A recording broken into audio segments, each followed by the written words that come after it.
Hello, today in the church's calendar, Saint Teresa of Avila is celebrated, a 16th century nun who was made a saint because of her contribution to helping people come closer to God.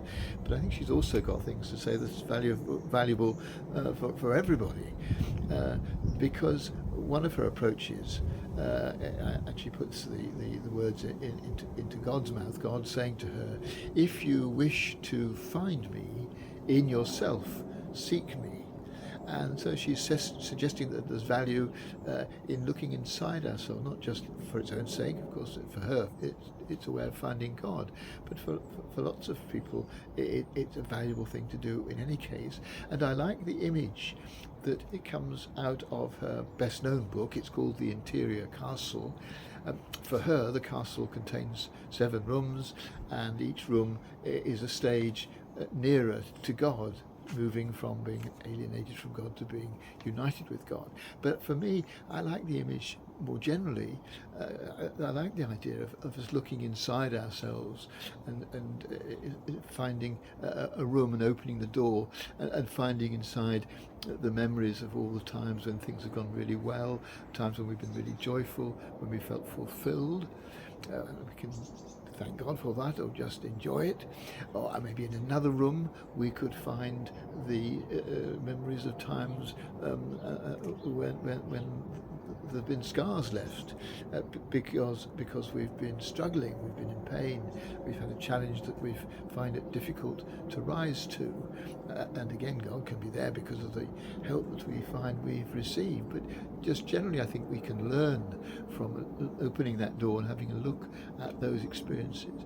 Or another room which might contain the people who've been really important to us, and we can give thanks for their contribution to our lives. Or another room which contains our failures, not the things we've done wrong, the ways in which we've failed, what you might call the shadow side of our lives, the bits of our lives that we don't want other people to see because we're ashamed of them.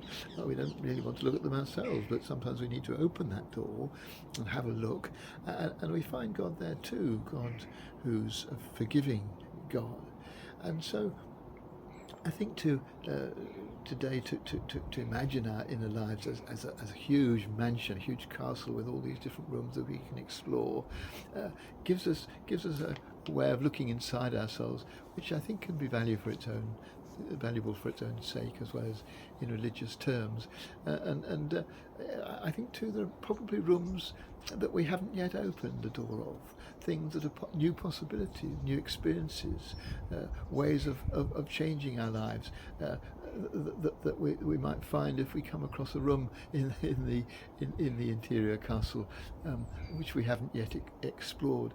Because as Teresa says, if we visualize the soul, we can find that it is vast, spacious, and plentiful. The sun at the center of this place radiates to every part. And for her, it is God who's radiating to every part of our lives. But actually, there's an inner light in all of us, I think, which can open up so much inside of us if we're willing just to open those doors in the interior castle and have a look.